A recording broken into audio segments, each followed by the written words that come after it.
Hello दोस्तों। बहुत सारे जो स्टूडेंट हैं उनको उत्तर लिखने में बहुत कठिनाई होती है। उनका कहना होता है कि हम पढ़ तो बहुत ज़्यादा अच्छे से लेते हैं, लेकिन जब लिखने की बारी आती है तो फिर हम बहुत अच्छा आंसर नहीं लिख पाते हैं। और आप सबको मालूम है कि जो प्री एग्जामिनेशन है वो मात्र क्या करता है, आपको स्क्रीनिंग टेस्ट है। मीन्स कि प्री क्वालिफाई कर भी गए तो मेंस में अगर आपने नहीं अच्छा किया, नंबर अच्छे नहीं लाए, तो फिर आपके इंटरव्यू के लिए कॉल नहीं होंगे, और इंटरव्यू के लिए जब कॉल नहीं होगा तो फिर आपका फाइनल सिलेक्शन नहीं होगा। इवन अगर इंटरव्यू के लिए कॉल भी हो जाता है तो अगर आपके अच्छे मार्क्स नहीं हैं मेंस में, तो फिर ये आपके किसी काम के नहीं है, क्योंकि फिर आपका सिलेक्शन नहीं होता। तो फाइनल सिलेक्शन में मेंस की बहुत बड़ी अहम भूमिका है और सबसे ज़्यादा मार्क्स का इसलिए रखा गया है। और प्री की कोई भूमिका नहीं है, आपके मार्क्स नहीं जुटते हैं वहाँ पे। तो सबसे ज़रूरी जो है, आप राइटिंग प्रैक्टिस बहुत अच्छा कीजिए, क्योंकि अगर आप ये नहीं करेंगे तो फिर आप लोगों का आंसर बहुत अच्छा नहीं होगा। तो मैं एक क्वेश्चन के माध्यम से आपको ये समझाने का प्रयास कर रही हूँ कि अच्छा आंसर कैसे लिखा जाए। देखिए, अच्छा आंसर तो वही है जो क्वेश्चन के अकॉर्डिंग हो। तो क्वेश्चन के अकॉर्डिंग आंसर को कैसे लिखें, इसके लिए ज़रूरी है कि हम क्वेश्चन को समझें कि प्रश्न क्या पूछ रहा है। अगर हमने क्वेश्चन को सही से नहीं समझा तो फिर हमारा प्रश्न जो है, हम जो उत्तर देंगे वो भी हमारा वैसा उत्तर होगा जैसा हमने समझा है। कभी कभी हो सकता है कि हमने उल्टा समझ लिया और बिल्कुल उल्टा ही उत्तर दे देते हैं, चाहे ये ऐसे हो चाहे ये आपका प्रश्न का उत्तर हो। तो हम एक क्वेश्चन देखते हैं जिसमें आपको समझ में आएगा कुछ, होप सो। देखिए, यह है, what is difference between judicial activism and judicial overreach. फिर है, how does it impact Indian democracy. Means कि जो जुडिशियल एक्टिविज्म, न्यायिक सक्रियता, इसको कहते हैं न्यायिक सक्रियता, और ये ओवररीच, अतिक्रमण, इन दोनों में फर्क क्या है। पहला क्वेश्चन तो ये है कि इसमें अंतर क्या है, और दूसरा क्वेश्चन ये है कि ये डेमोक्रेसी, इंडियन डेमोक्रेसी को कैसे प्रभावित करता है। तो आप देखिए कि आपको सबसे पहले इसमें जो है की वर्ड्स को पहचानना होगा। तो सबसे पहले तो आप ये समझ गए कि जुडिशियरी सिस्टम से ये क्वेश्चन पूछा गया। अब देखिए, इसके की वर्ड को हम लोग देखते हैं। ये जुडिशियरी में दो चीज को उठाता है, एक तो जुडिशियल एक्टिविज्म, सक्रियता, और दूसरा कहता है जुडिशियल ओवररीच, मीन्स न्यायिक अतिक्रमण की बात करता है। उन दोनों में क्या है डिफरेंस। तो पहला कीवर्ड हमारा यही हो गया कि एक्टिविज्म और ओवररीच दोनों के बीच में डिफरेंस क्या है। फिर क्या हो गया आपका, चौथा चीज क्या हो गया आपका यहाँ पे, इम्पैक्ट। तो ये चार चीजें आपको समझनी होगी कि एक्टिविज्म क्या है, ओवररीच क्या है, और उसका इम्पैक्ट क्या पड़ता है डेमोक्रेसी पे, इंडियन डेमोक्रेसी। तो इसमें आपको डेमोक्रेसी को भी समझना होगा, तब जाके आप इसका अच्छा आंसर लिख सकते हैं। तो देखिए, सबसे पहले तो आपने कीवर्ड को देख लिया, और ये क्वेश्चन जो है बहुत ही वैसा क्वेश्चन नहीं है जो होता है कि टेलवर्ड जो होता है, इसमें बहुत ज्यादा टेलवर्ड नहीं है। बस ये पूछा है कि आप जो है क्या फर्क है और दोनों कैसे प्रभावित करता है हमारे डेमोक्रेटिक सिस्टम को। तो देख लीजिए, पहले जो जुडिशियल एक्टिविज्म होता है, अभी आपने सुना होगा कि जो ये पश्चिम बंगाल में जो कोलकाता में रेप कांड हुआ है, उसमें क्या की है, कोर्ट ने सुओ मोटो एक्शन ली है। तो ये क्या दिखाता है, ये एक्टिविज्म को दिखाता है कि जुडिशियली क्या है, एक्टिव है काम के प्रति, कि हाँ हम जो है उनको मतलब एक्टिव होके, प्रोएक्टिव होके कार्य कर रही है। और ये कहीं ना कहीं उसके स्किल को दिखाता है, क्षमता को दिखाता है कि वो कितना सोसाइटी के प्रति जो है चिंतित है। तो हम क्या कहेंगे कि जुडिशियल एक्टिविज्म क्या है, कि ये जो है एक संवैधानिक दायरा में काम करता है। जब तक ये संवैधानिक दायरा में काम करता है तब तक क्या है, ये एक्टिविज्म है।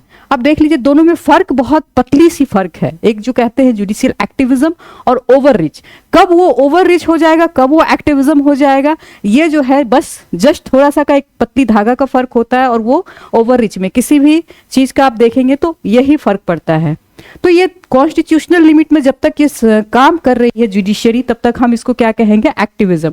लेकिन जैसे ही वो अपने जो उसकी शक्ति संविधान के द्वारा दी गई है, बिना संविधान ही हमारे यहाँ गाइड प्रिंसिपल है, और जो संविधान के अंतर्गत जो शक्ति दी गई है उसके बियॉन्ड, उसको अतिक्रमण कर रही है। संवैधानिक जो सत्ता है उसका अतिक्रमण कर दे, तब इसको क्या कहेंगे, ओवर रीच कह देंगे। मतलब वो उसके दायरे से आगे बढ़ के किसकी भूमिका में आ गई, जो सरकार भूमिका मीन्स की जैसे लेजिस्लेटिव की भूमिका हो गए जाए, या फिर कार्यपालिका की जो भूमिका है, जो उसके भूमिका में ये आ जाए अपने दायरा को खत्म करके। पहला ये फर्क है आपका। दूसरा फर्क देखिए, ये क्या करता है, जुडिशियल एक्टिविज्म क्या करता है, बैलेंस ऑफ पावर। देखिए हमारा जो संविधान है वो पावर के बैलेंस पे काम करता है। जो हमारे जो अंग हैं तीनों सरकार के, न्यायपालिका, विधायिका, कार्यपालिका, तीनों में एक बैलेंस है कि कौन किसको कहाँ तक ओवरलैप कर सकता है और कहाँ तक किसको सीमित कर सकता है।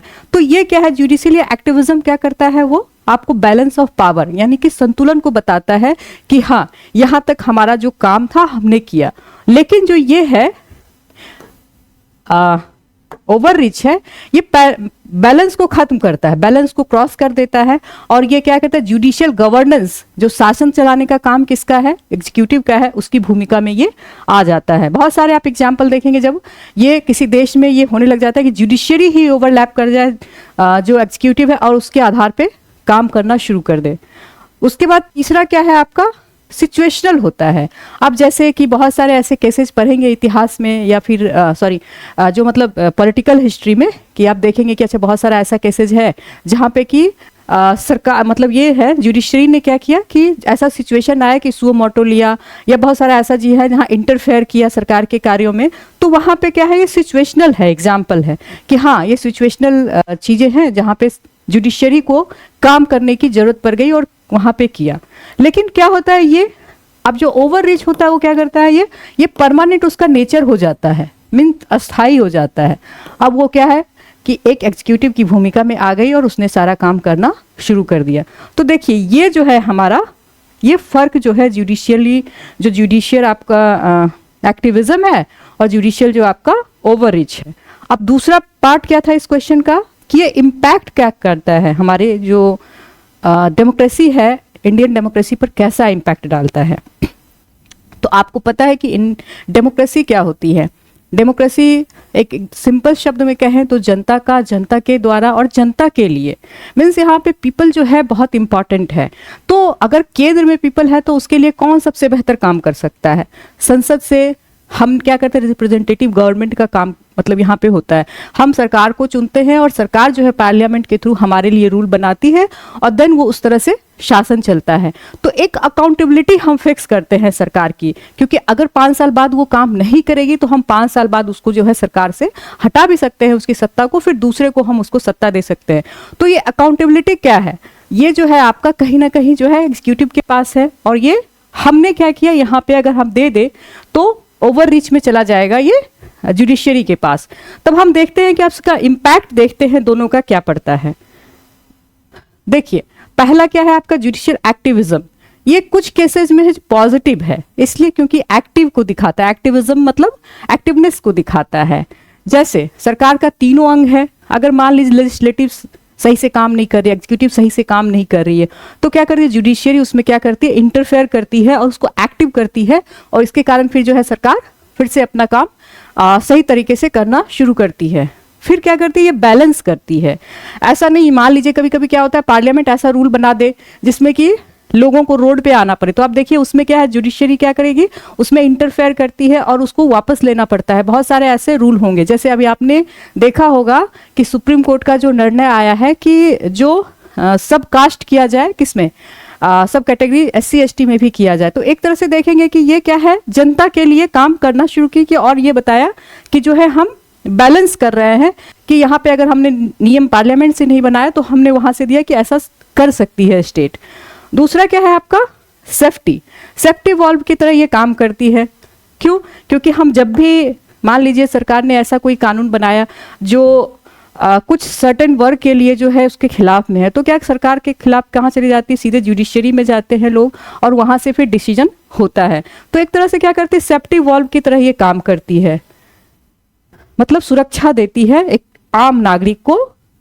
हमारे मान लीजिए हमारे मौलिक अधिकार के खिलाफ कुछ हुआ तो हम कहाँ जाएंगे, जुडिशरी में जाएंगे। तो ये क्या है, और ये अगर नहीं भी करते हैं तो फिर क्या जुडिशरी क्या करती है आपका, ये जैसे PIL का नाम सुना होगा, ये सब क्या है आपका सेफ्टी वॉल्व का काम करता है। फिर एक तरह से क्या करते हैं पॉलिटिकल वैक्यूम, जो मतलब राजनीतिक शून्यता है, मतलब अगर राजनीति कुछ नहीं काम कर रही है, जो सरकार चुनी हुई काम नहीं कर रही है, तो वहां पे क्या करते हैं ये उसको फुलफिल करने का, उसको फिल करती है ये, उसको भरती है ये जुडिशियरी। तो इस तरह से हम देखते हैं कि एक्टिविज्म तो कुछ सीमा तक अधिक है, लेकिन अगर ये एक्टिविज्म एक सीमा के बाद बढ़ जाए तो क्या हो जाता है, ये जुडिशियल ओवररीच हो जाता है, मीन्स अपने सीमा का उसने उल्लंघन कर दिया। तब यहाँ पे आता है कि हम कहते हैं कि डेमोक्रेसी कैसे काम करती है आपकी, जो अकाउंटेबल होते हैं, जनता के प्रति अकाउंटेबल होती है, लेकिन हम जुडिशरी का अकाउंटेबिलिटी नहीं फिक्स कर सकते हैं क्योंकि जुडिशरी जनता के द्वारा नहीं चुनी जाती है। तो यहाँ पे आप देखेंगे कि यहाँ पार्लियामेंट रूल जो है खत्म हो जाता है और कहीं ना कहीं जो है ये घातक होता है डेमोक्रेसी के लिए। तो अगर हम कहें कि ओवररीच जुडिशियल ओवररीच जो है ये हमारे लिए कहीं से भी अच्छा नहीं है, लेकिन जो जुडिशियल एक्टिविज्म जो है एक हद तक ये हमारे लिए बेहतर है। तब हम ये इसका आंसर इस तरह से फ्रेम करके लिख सकते हैं। देखिए आप अगर सही से समझ गए क्वेश्चन को तो उसका उत्तर आप बहुत अच्छे से लिख लेंगे। उम्मीद है कुछ आपको समझ में आया होगा और आगे हम देखते हैं और भी क्वेश्चंस का आपको सॉल्व कराने का कोशिश करेंगे। धन्यवाद।